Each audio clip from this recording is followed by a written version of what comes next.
Hey everybody, thanks for checking out the video.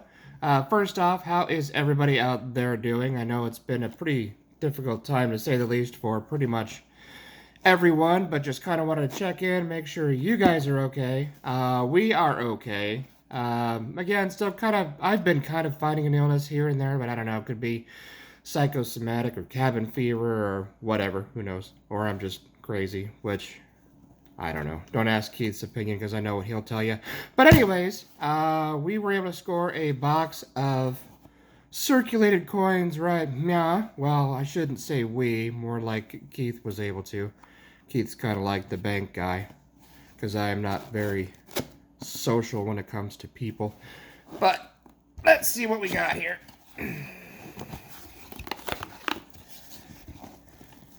Customer wrapped nickels.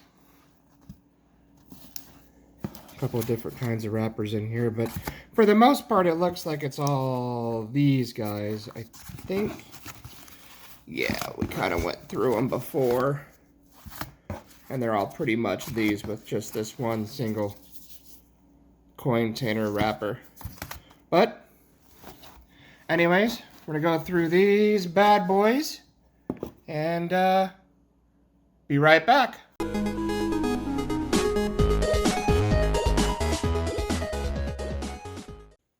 All right, everybody. Quick overview here. As you can see, did pretty well, actually. Even better than you can tell because we have a couple of special guest stars down here at the bottom that I have covered up. But we'll look at those into the scope. Anyways, 1940s over here. We got 1940, 41, 41. That's a 40, another 41, yeah. And then 46, 47, 49, and another 49, all of various mints. 1951, and a couple of 1952s. 1953, 54. 56, 56, 57, 57, 58, 59, a really nice 58 here. I'd say probably mid-range AU. 59, 59, and 59. And then here's a really nice mint state 59. As you guys know, we keep any nickels 1959 and back. It's just how we do things.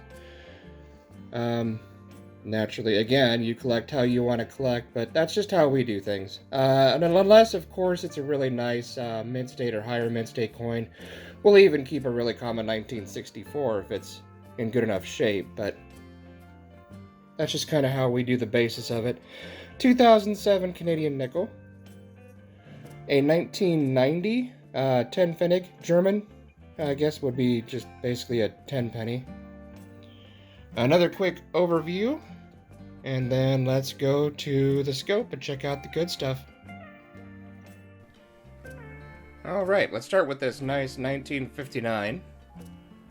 I believe its mint state could possibly be AU. It's kind of hard to tell because it is definitely an older die state. They really worked the heck out of this die pair. As you can see, lots and lots and lots of metal flow everywhere. Kind of looks like ripples or waves on the fields. Lots of weird stuff going on with this. I would still say it's probably a lower mint state. But yeah, it definitely could be high about uncirculated. Something a little bit weird going on there at the top of the head with these three lines. But I think they're just metal flow or possibly die damage from the dies being so old. And right here between the ER and T in Liberty, really strange metal flow as you can see here. But it's not anything that's gonna definitely add any value to the coin, that's for sure. It is a Denver strike. And the reverse is just as ugly as the obverse, as you could imagine. But it's definitely in better shape than you would expect to find a 1959 Denver in your pocket to be, so, of course, totally worth keeping. I mean, we would say, again, you collect the way you want to collect. It's 1959, so meeting our criteria, we're going to keep it anyways, but we'll just kind of separate it from the others as a special coin. And it's definitely, as you can see, an interesting coin. Definitely has, quote-unquote, a little bit of character. But now it's time to get into the better stuff that we found. 1950. Not a very good looking coin. However, it's a Denver. It's a key date. And personally, for me, this is the first time I have seen a 1950D pulled out of circulation, especially out of customer wrapped rolls, which is pretty awesome. Keith is the one that got this one out of the roll. So I guess technically I still haven't found a 1950D, but still pretty cool either way you look at it.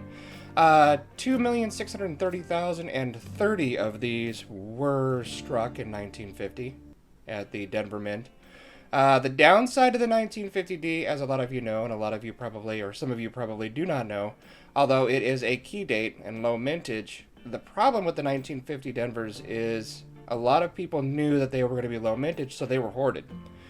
You can go on eBay right now and you can find whole rolls of these bank wrapped for like $400 or $500.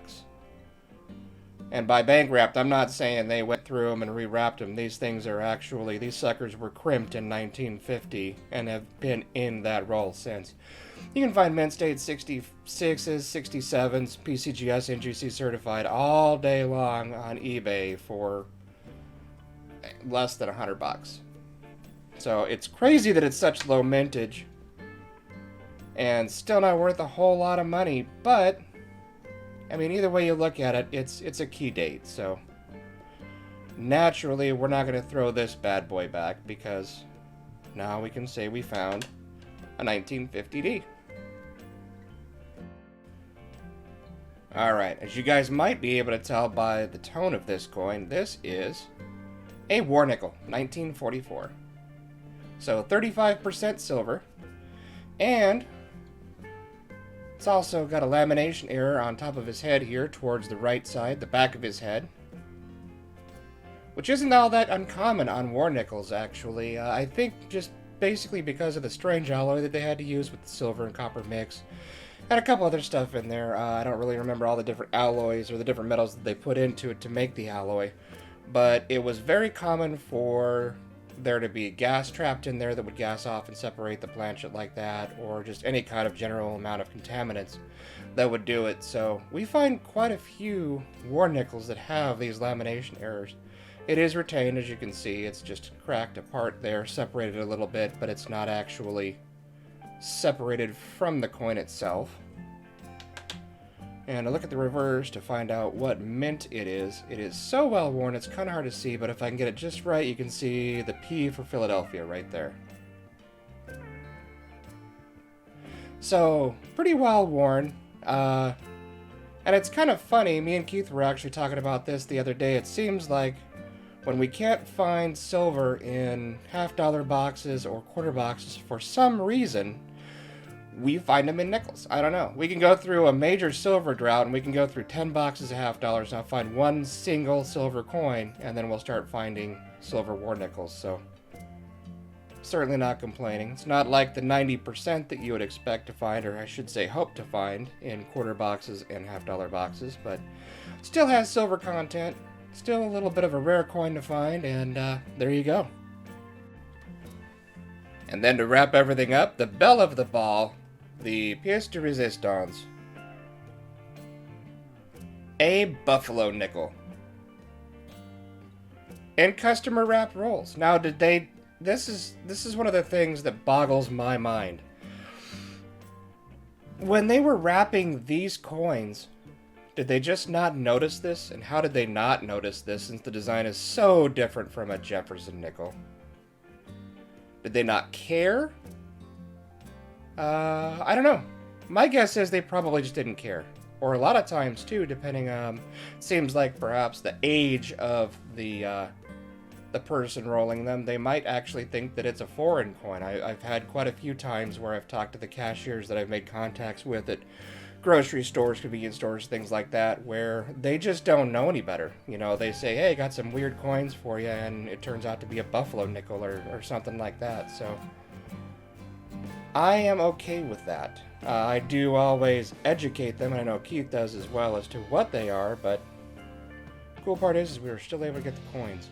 1935, it's got some damage there. It looks like actually maybe some crimper damage, but I don't really see what would be consistent with crimper damage on any of the rest of the coin. Got a little bit of a Madonna mole right there. A little beauty mark on his lip. And it is a Philadelphia strike. But a decent Philadelphia strike. And it's got around half of the horn left, so we're going to say fine condition. Say F12. But yeah, a buffalo nickel in customer wrap rolls.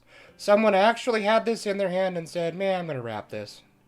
Again, they probably didn't notice or didn't know any better, but that's okay. Their ignorance is our bliss. And that is it. That is our giant nickel harvest from all of those customer wrap rolls. Not too bad. Not too bad at all. But until next time, guys, love you all, God bless, and we will see you soon.